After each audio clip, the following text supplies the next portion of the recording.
Welcome. It's Therapeutic Thursday. Got on a little later than I normally do for multiple reasons, but here we are.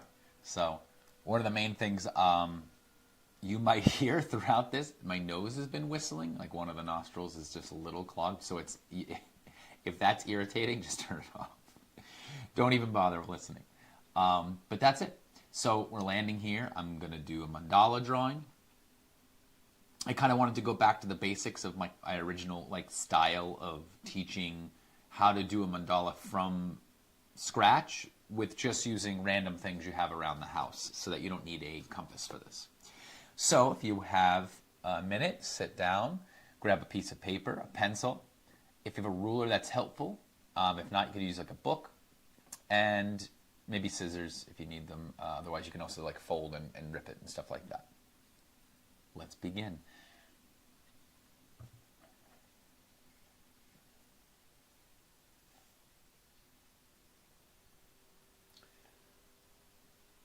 Let's do this. Does that create a good shadow or a bad shadow?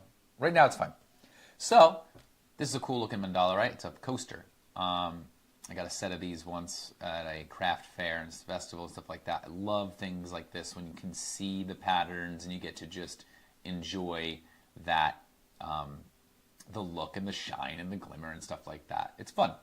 So if you ever see things like that make you happy, that give you a little smile, maybe grab them, especially if they're cheap and if they're for, if somebody made them with their hands and stuff like that. I usually try to support that. So if you have random things around the house that are circular, I happen to have a candle lid and a jar lid, so grab things of that nature. Strip of paper.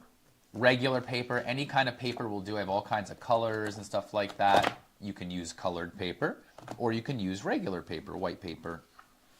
I might go with this purple. I like this little purple paper. I use it a lot. So let's take a piece of this paper. We'll get rid of the rest for now. And here we are. So we start with a regular rectangle piece of paper. And the first thing we want to do is create a square out of this, because it's the easiest thing to do is to have a square and then put your circles in the middle and create this repeating pattern of circles within squares. So the first thing I'm going to do is make a square out of this. So I'm going to take the corner and I'm going to bring it to the edge where it meets and the other corner meets as well. So you basically create a big triangle that hopefully once you get that part down and you find where the crease will be for the other side, hit that. And there you go. So that's the first thing. Then you have this little strip, right? So I'm going to use my ruler to create a line right there.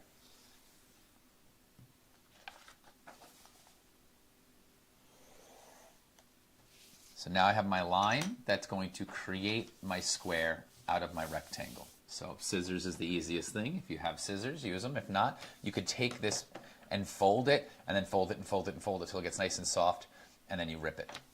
I'm going to go with the classic method of scissors. So I always try to remember my biggest thing is that I get to do this, right? Like you're getting to draw something, or you're getting to be creative, or you're doing something artistic, or maybe you're just looking at this as a calming activity to do while your brain is going 1,000,000 miles a minute. And so with that, I would say, take your time. Enjoy it, right? So I'm taking my time, making sure that I cut as close a good line as possible. It's not about getting it right, but it is about taking your time so that you notice that you're doing this. That's all it is. For me, it's a helpful tool to be one-pointed and to notice what I'm doing as I'm doing it. Try not to let that get away from you. So we have our square, right? I cut my little strip off, and now I have a square with a line straight down the diagonal line. Now what I want to do is create another diagonal line. I'm going to fold it again. So I'm going to bring my point to my point here, and I'm going to make another one so that creates an X right in the middle. And I like folding my papers. It helps me.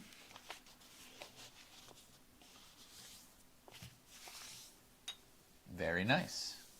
This is just one way to do it. You don't have to do it. And you know what? I just looked at it. It ain't perfect, and that's okay. But I don't want things to not be perfect because I'm rushing. I don't mind if it's not perfect because that's just the way I did it. But I do want to be mindful and do things slowly and with reason and methodical reason. So what I'm going to do is create lines where I just folded the paper. So you match the easiest thing to do is just kind of fold your paper over the ruler and then open it up and draw your line. It's kind of hard to see. I might use a thicker pencil just for the sake of you being able to see it well.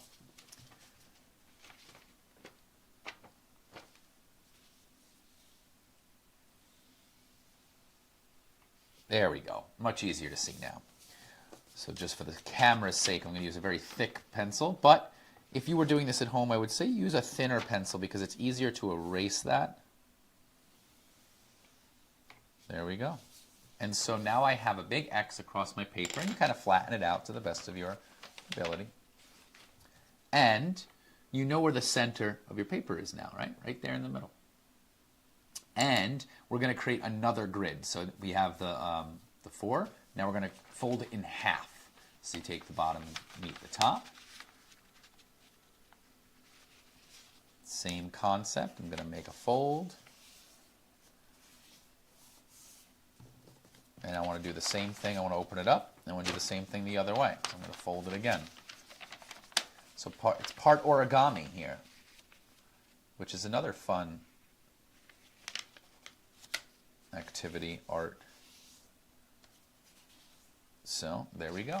I now have a new set of lines I need to create. So I'm going to take that paper. Easiest thing to do is just fold it straight down the middle. Same thing on this. Turn it. I just turn my paper. Just my style. Bam. Look at that. Fun. So now we have what we're going to start with. This is the grid we're going to be working with. And it's simple enough, right? So now we have all of these spots. And what I'm going to do is I'm going to take my circle, whatever you ended up using, right? Here's my little candle lid I decided to go with. And you could do a bunch of different things. My favorite thing to do is to take it, right? And then bring it down so that the circle meets up with both diagonal lines. And it kind of holds it like a little cup, right? Just like that. So you want that circle to meet up with those lines like a so. And let me just, since again I'm using a different pencil than I intended originally, so I'm going to just sharpen it up a little bit. I'm just doing it off to the side so that I don't get it all over my paper. Nice and sharp.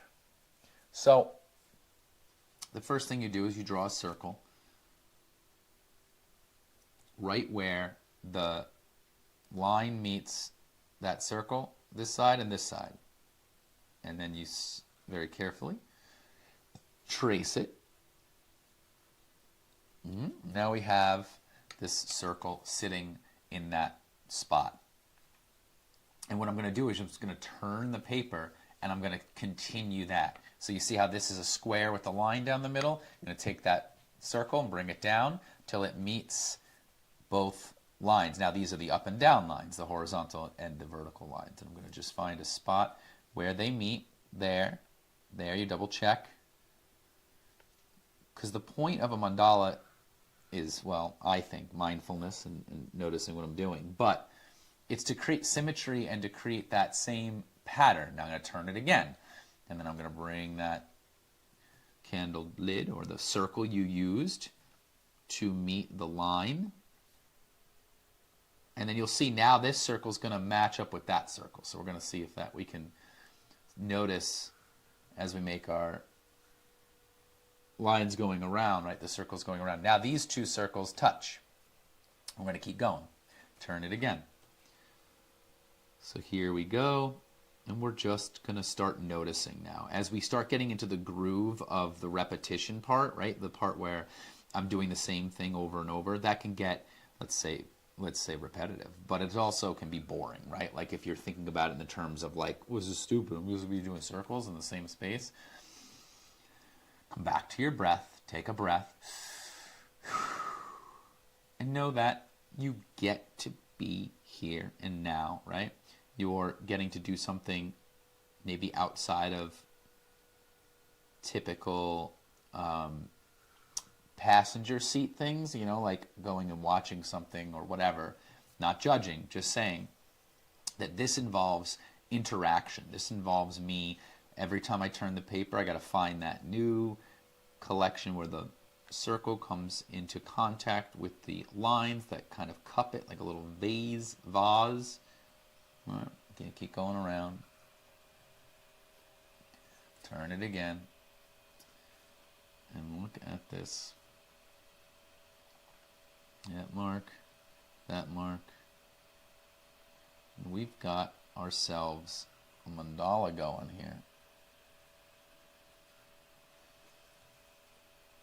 Another one here. And this is the last one. You'll see that I think that it feels good when you make these connections, especially when you get to the end of your repetitive pattern and you go, oh, okay, there it is, right? Seeing like a kind of mostly end result. So that's the first beginnings of the mandala, right? And if you think about, like, look at this, right? See how it has these circles. It's hard to see on the camera, of course, but you see how it has the loops. Like that's just the circle, and then all you do is you bring that circle down to a point, and then you have your circle. So the point here is that you get to do whatever you want now. You have your grid, you have the thing that you get to play with. Right away you can see that there's kind of like this 8-pointed star right in the middle. Right away you can play with that and just draw that out with a pen. You can play with the shape here that looks like a leaf or a petal here, right? So you could add little lines, add some dimensions to that, and then you have this little half moon that you could just add a little point to, and that would create that kind of classic petal of a mandala. So you'll see in a lot of my other ones, let me grab one real quick. All right, I've done this before. Here's one when I did it another week. And you could see there's the star in the middle. I added ink to the spots that had that, and I added a little bit of line so that they looked like leaves. And then we added some extra things up and over here, right? And that was with the bigger circle that you can also add that aspect to it. So you can see where it pops out, and it kind of gives you that. And this was just adding ink to one, and this was a different one. So not to get completely off, but here's this, right? So the first thing you can do is start working with, you could work from the inside out or go outside in. I like outside in sometimes because I can play with what I think it should end. And the first thing I'm going to do is just make this circle a petal. And the best thing to do is to start following the line, go up to about halfway, and then at that point what you're going to do is you're going to start curving the circle now upwards to a point on that line. And that's all it is, just this little swirl so that it goes, arcs one way and then zips back up, almost like a very open S, right? So if I were to be like that, that would be the idea. It's like a little snake. Now I'm going to get rid of that because it distracted me. So I'll turn it on the back. So that's the point, is that you would take it, and you have your circle, and I'm just going to take my circle, and then I have to take this, instead of curving this way, I want it to curve the opposite way. So then that creates that. Same thing would be over here. If you're curving in, and then you want to curve the opposite way, and that creates that point. And then you'll see that it has that petal look to it. So if you go up and through, make your point, and then the same thing. You want to follow the line to about halfway, eyeball that part, and then start reversing the line, the circle line. So it's like if it goes to the left, then you want to go up and to the right. And you'll see that it comes to a point. And then you just keep going. Turn your paper, go about halfway, and then start reversing that line to get a point at the top. Go about halfway, start reversing that line so it has a nice smooth edge to it, right? Keep going. Halfway, reverse the curve, up and through, halfway, reverse the curve. Halfway, reverse the curve. Halfway, reverse the curve. And you just keep that going, right? And so we're going to keep going around, and you're going to see that it gives that classic flower mandala style. Up and through, point, about halfway, point. And this is where it starts to become a meditation, especially if you take your time and you keep breathing. As I breathe in, breathe out, I make my line.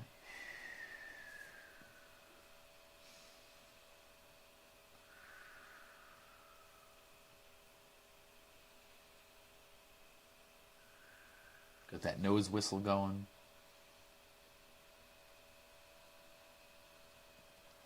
So there is the beginnings of your outer mandala, right? So you would have in any given mandala, usually there's this element of like flowers or petals or nature or stuff like that.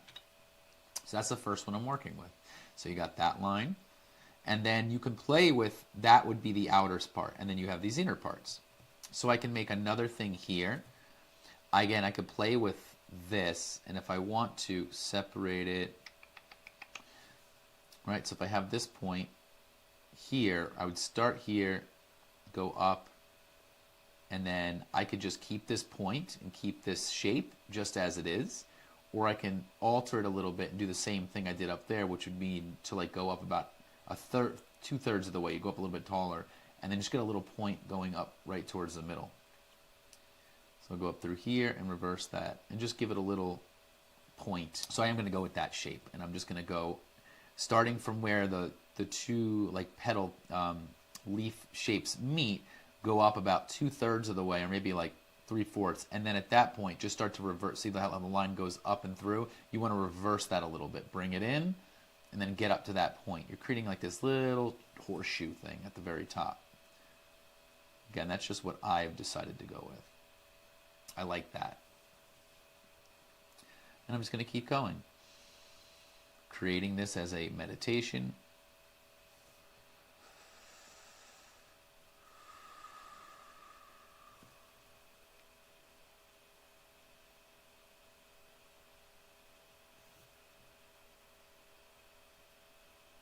I encourage you to do the same, right? So I'll start to get in the zone, in the flow state as you go and take your time. And this becomes something entirely different once you allow yourself to land here. Notice your breath, your body, and kind of let the creative juices flow. After you get a few going, you'll get the idea, right? Kind of what we're doing a little bit different on each one. There's a general look of each one. Of course, there's always going to be a little bit of a difference, right? Nothing's perfect. That's why we're hand drawing it. So then that's 2 sets of petals. And then I have that kind of star right in the middle. That we can utilize, right? Or we can use those points. Let's see, what do we want to do? I almost kind of want to use the lines here, here, here, here, here, here, here, here. That's fun, right? Kind of creates a fun little shape right there in the middle.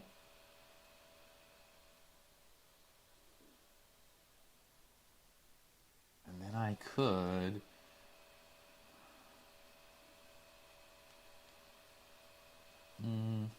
I don't know. I think it's kind of cool the way that it is.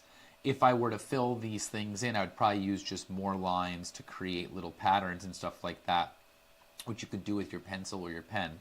So if I wanted to, I'd add another kind of line that I could follow up through here. So here's an example. I could just kind of do a layer, right? Get to the point where it gets to that. And then down and through. You basically just follow, and then I would get it to the point where it's meeting now that new curve that I created. So let's go with that. And you try to go with the same space on each one. So I'm eyeballing this, but I would say right around there, follow the original line till you get to the point of this, where the circle was, right? And the same thing, I would dip it down, and I'd go up and through. This is a little bit more advanced technically, if I'm going to be honest. These following the lines is tough because you want to go about the same thickness all the way through while still adding that flare of the little tip at the top.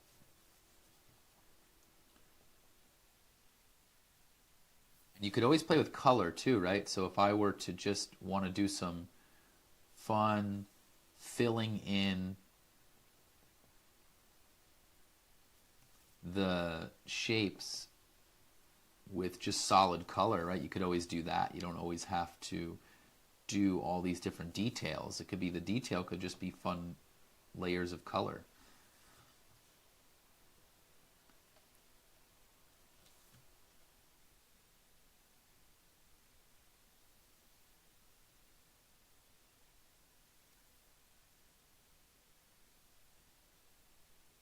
There we go. So now we have kind of like another layer of that petal. And then you could do the same similar thing here. I would just say maybe even if I'm going to utilize this whole thing all the way to the point where it comes to that point there, maybe I want to add another layer of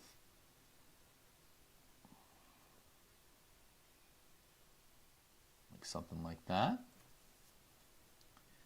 So it's like about halfway up, right? Start going in. And it would be the same concept, right? You would follow it along. And this is just what I'm deciding to kind of go with here.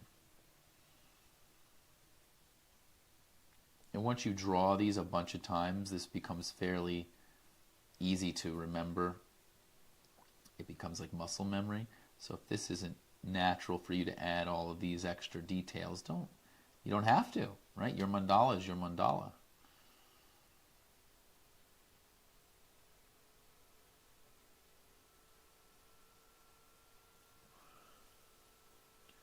I like it. It almost looks like a little piece of fire or something. Mm-hmm.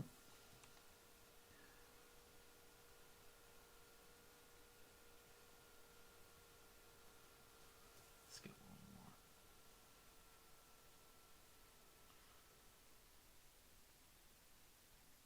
There we go. And then you could always add more things here. Lines up through the middle. Giving it more of a flare. And there you go. And I wouldn't even feel too keen to do much else. I like this already. It has like a bursting effect to it. It looks like it goes outward. I like that. And then so the next step would be to erase some of the pencil, like give it an erase and then add ink. For the sake of it, we can do that. But I feel like because the pencil is so thick, I've got the idea, right? I wouldn't have to do much else besides maybe erase some of the lines. You'll see if I erase, the bigger lines and the straight lines and stuff like that, all that would be left would be the drawing. And so like that would be what you would be working with. And then you could get to the point where you then add your ink and you get rid of a lot of the pencil. So then there's still really, I like the fact that there's still some pencil lines, and it kind of adds to the effect that you hand drew it, right? That it isn't printed or anything like that. So there you go. There's another variation of this styled mandala you can play with. And you've created something, right? It doesn't have to be perfect. I don't have to specifically use ink. I could keep using pencil and just let it be pencil, right? I could even, graph it in and just do things with pencil and make it fun. Or maybe I want to add like these types of lines so that it's more like a leaf. Maybe I want to add some, dots. That could be fun. So it's all about what you want to do here. Maybe you just want to add color, right? You bring a marker or a crayon into play and you color it in. So honestly, I feel pretty happy about that. That's my mandala for the night. So thank you for joining me. A quick one tonight. It only took about 20 minutes to draw this. So know that you could do something like this in a short period of time. So you don't always have to sit for a whole hour. If you don't have a full hour, you can still draw a mandala in about 20 minutes. So bring yourself to one-pointedness, notice your breath, and maybe that'll help you with whatever you might be going through, whatever you're dealing with in any way, shape, or form. That's why I call it Therapeutic Thursdays, because it's therapeutic for me to do something like this. I had a bad day coming up into this, and I was still like, no, I'm going to sit down because I know it's probably good for me to do something like this. And it was. So I'm happy. So thank you again. I hope you have a good rest of your day. If you watch this on Thursday, Therapeutic Thursday, all that. It's just all silly things I like to just give titles to. So thank you so much for joining, and I hope that you have a good rest of your time that you, whenever you do this. And join me anytime. I do this every Thursday. I try to do it every Thursday. I am going to be doing a mandala drawing workshop at, it's Zen Dandelion, the Zen Dandelion in Winsted, Connecticut on Saturday. I'm going to be doing kind of like a bunch of different things between like 11 and 4 p.m. there, and it's at Zen Dandelion, which is in the Winning Mills place. Look it up. Zen Dandelion, Winsted, Connecticut. I'll also post it. Doing that on Saturday. So thank you. Have a good rest of your day, and we'll talk to you later.